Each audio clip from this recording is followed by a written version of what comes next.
Singer Lizzo, as well as her company Big Girl Big Touring, are being sued by multiple performers from her most recent tour.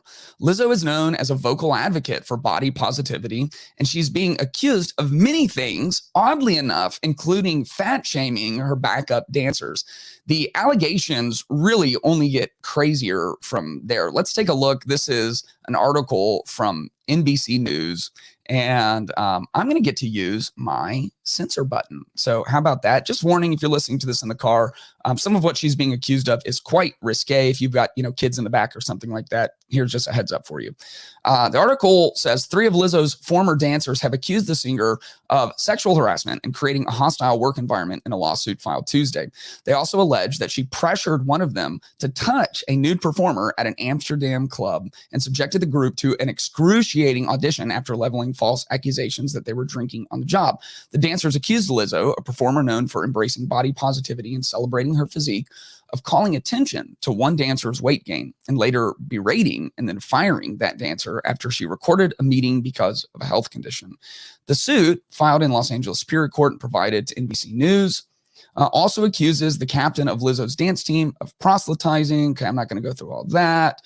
There's some other things in here. The stunning nature of how Lizzo and her management team treated their performers seems to go against everything Lizzo stands for publicly. While privately, she weight shames her dancers and demeans them in ways that are not only illegal, but absolutely demoralizing. The suit accuses Lizzo of calling attention to the dancer's weight after an appearance at South by Southwest Music Festival.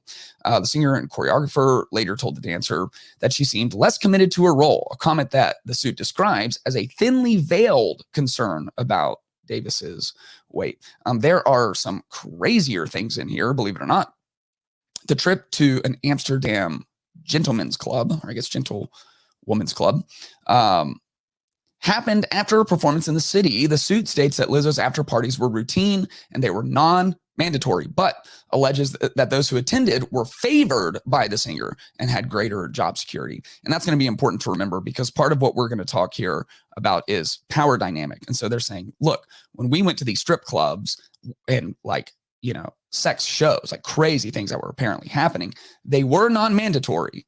But if you went, then you got favorable treating, or you were treated favorably by Lizzo. At the club, Lizzo allegedly began inviting cast members to touch the nude performers. Just a lot of wild things that we're not going to specifically talk about. Very, very crazy things. Part of the suit is that they wanted one of the backup dancers to touch a nude performer and they were uncomfortable doing it. And so Lizzo started a chant like, whatever, do it. And everybody started chanting and then she felt pressured and then she did this. So many weird things happening here. And you kind of see the two sides breaking down. The one side is like, how could she? This is everything that she stands against. She's about positivity and especially body positivity. The other side has come to Lizzo's defense. Even some surprising people have come to Lizzo's defense saying, this just seems like a shakedown. She didn't really fat shame anyone. She just told someone they seemed less committed. And then they read between the lines through their own inner narrative that that's a thinly veiled reference to their weight. And so what is going on here and what exactly is happening with Lizzo? I think Lizzo is very talented. She is a classically trained flautist. She can play the flute extremely well. She came out with a pretty unique sound, especially in her early music, compared to a lot of what was going on, which was just kind of all electronic music. She has some actual musicality to what she's doing. She's a talented singer. She can rap. She's funny. She can do a lot of interesting things. Now, everyone who knows Lizzo, that her big thing is that being big is beautiful. Now, beauty comes down to aesthetics. And if you've studied human history and you've studied any kind of sociology throughout time, then you will know that our standards for what beautiful actually is have changed dramatically throughout time.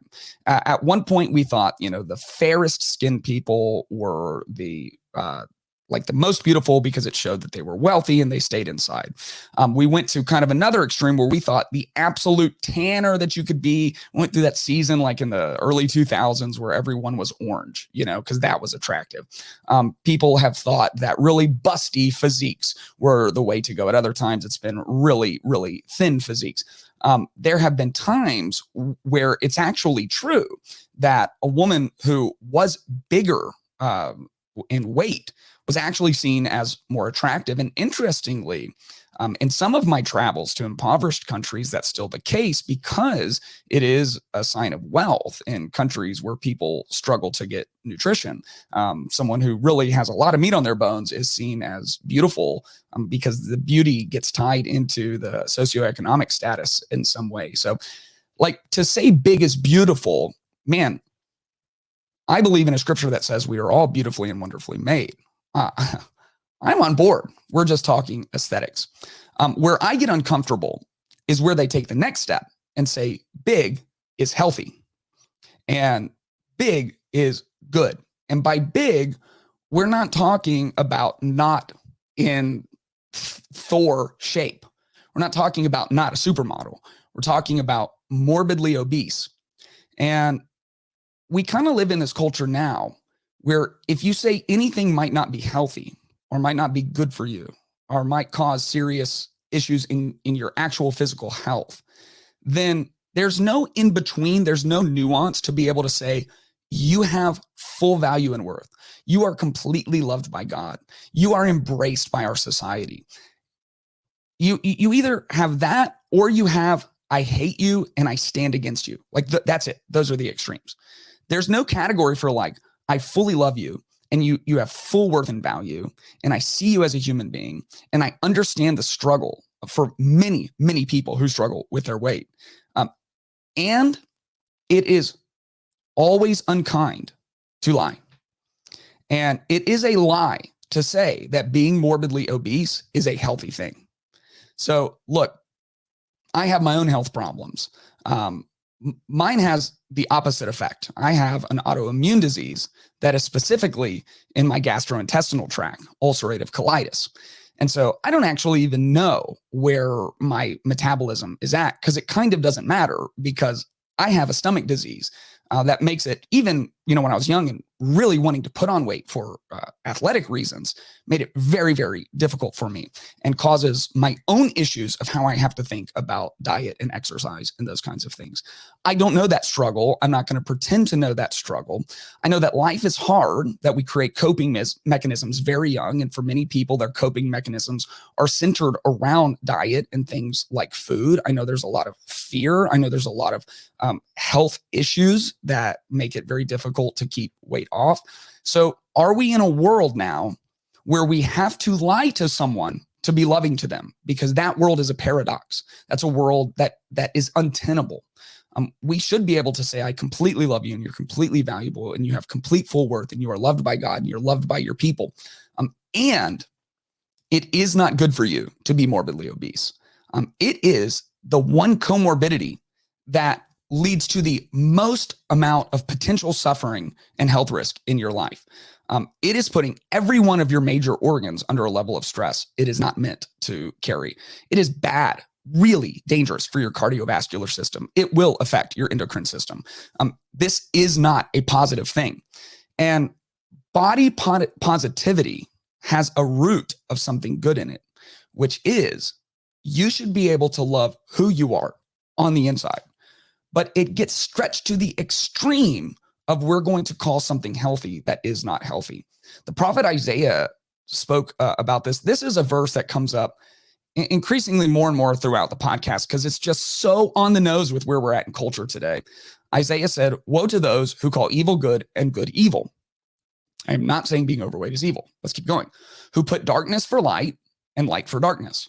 Who put bitter for sweet and sweet for bitter. Who call unhealthy things healthy and healthy things unhealthy. It's just saying you're living in a very dangerous situation when you refuse to call things what they actually are. And so, of course, the potential hypocrisy if what is alleged is true, which is that Lizzo was targeting people for their weight when she is the person who not only says that being really overweight is beautiful, but it is also good and also healthy. And also, if you say anything to the contrary, then you're a bad person, right? So if that's true, now what seems to be alleged, still this is allegedly, but seems to be more in the realm of factual, like this actually happened, is that consistently Lizzo, who is not just a performer, but is the leader of this company, she is like the head of Big Girl Big Touring. This is a company that employs a lot of people. She is organizing trips out to not just typical strip clubs, but strip clubs with like real sex shows. The things described in here are quite perverted, quite promiscuous. And she would encourage. And what's also being alleged is there's this power dynamic where you didn't have to go. But if you were the one who didn't go, you were very subtly punished. You were no longer favored by Lizzo, who is a star, who is a celebrity, who has power, who has influence. And so Lizzo is positivity. She is all of these things. She's do your own thing. Be who you want to be. But if you don't come and engage in the perversion that I'm engaging in, then you're not one of my people. Matthew 7, this is speaking spiritually, but it certainly applies, says, beware of false prophets who come to you in sheep's clothing, but inwardly are ravenous wolves. You will recognize them by their fruits. Are grapes gathered from thorn bushes or figs from thistles? So every healthy tree bears good fruit, but the diseased tree bears bad fruit. A healthy tree cannot bear bad fruit, nor can a diseased tree bear good fruit. Thus, you will recognize them by their fruits. If you want to know what someone is actually about, then watch the way that they behave. And here's what I think is the most damning of all of the allegations is obviously some people were uncomfortable with going to these sex shows and seeing these really wild, eccentric things. And they also allege that she then tricked them into coming out to one of these sex shows, that she just said, we're going out to a performance. And then when they all got there, they were actually at something much different. And it just took away anyone's autonomy, even if they wanted to sit this out.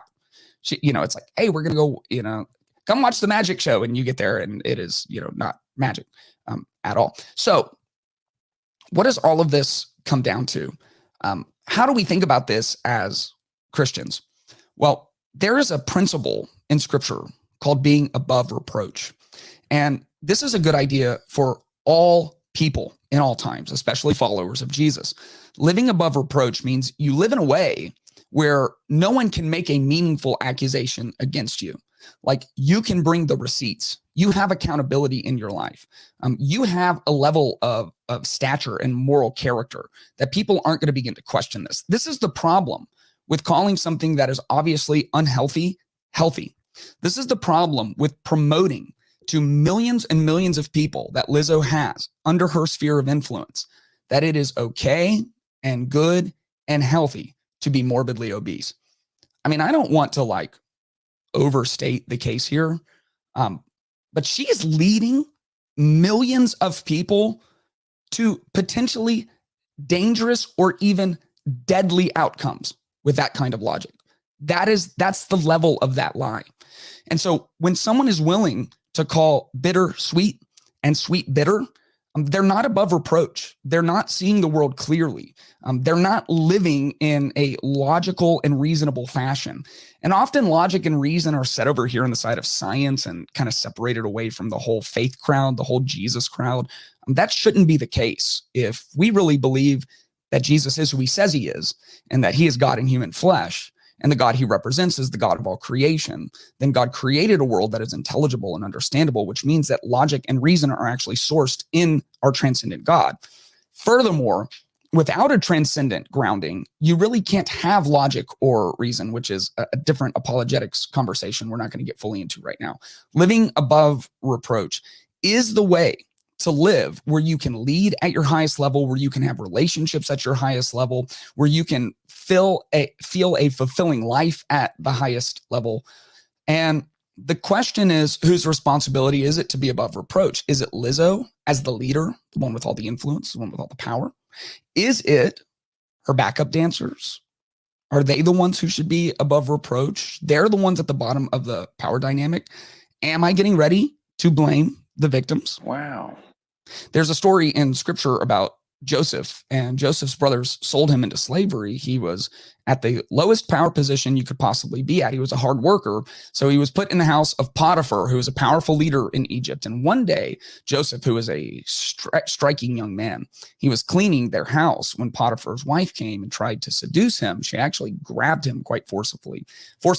And I mean, dude, if you're looking at this from a secular perspective, from a do whatever you want, live your own truth perspective, why not? You know, like these fools have put you in slavery. I mean, get back at them. You know, there's a beautiful, wealthy woman who wants you. Why not? Well, why not is because it goes against God's law. And Joseph is someone who lived above reproach. Not only did he rebuff her coming onto him, but she held onto his jacket. He just slipped out of it and ran. And if you know the story, it actually cost him in the short term. It really cost him. Like he spent years in prison because she had his coat and made a false accusation against him. And so, look, you got to be careful, because if it sounds at all like you're blaming the victims, you go to cultural jail and you get canceled. But if you're a Christian and you're at the bottom of a power dynamic and someone is asking you to come and do something that is immoral or indecent, you don't do that thing, even if it will cost you. And I'm not saying that's easy. It's actually very, very difficult, especially in a work environment, and especially with a celebrity. Celebrities have like a gravitational pull. And you've probably wanted to be on the big girl, big touring team for years and years, and you're finally there. But if the answer is you got to come to a sex show and watch degenerate acts and be a part of it and do things that are completely outside of your moral compass, then you have to say no. You have to be a Joseph. You have to step up and you have to do the right thing. Even if it costs you, maybe even especially if it will cost you. It's all of our decisions to live above reproach. You know, the way people are reporting on this is that the evening became completely uncalled for, or the evening all of a sudden became completely inappropriate when all of a sudden the sex act started doing this very specific thing with their bodies. It's like, no, the night became inappropriate when everyone walked out of the hotel and went to a strip club. That's when it became inappropriate. Your bosses should not be taking you to those things in the first place. And if you are a believer, you shouldn't be going to those things, even when there's pressure to do so. And we should look for leaders who are above reproach. And we shouldn't be surprised when we can see the fruits of people's tree. And we can see that someone is calling something very unhealthy, healthy, that there are probably other areas of their life where they are falling into that exact same trap.